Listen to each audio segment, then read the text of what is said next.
असं मी येताना बघितलं. वर्ष वळत होते. आमचा आमदार दमदार आमदार. वा, काय दमदार आहे.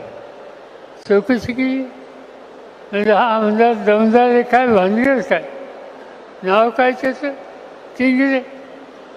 अरे बाबा, तू सांगतो तू कोणाच्या तिकीटावर निवडून आला?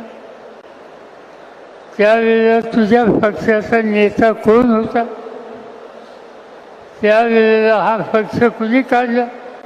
राष्ट्रवादी काँग्रेस पक्षाची स्थापना ही कुणी केली? समज हिंदुस्थानला माहिती आहे. त्या पक्षाच्या वतीनं तुला संधी दिली, काम करावची अपेक्षा केली, तू सोडून गेला, ठीक आहे. तुझा काय बंदोबस्त करायचा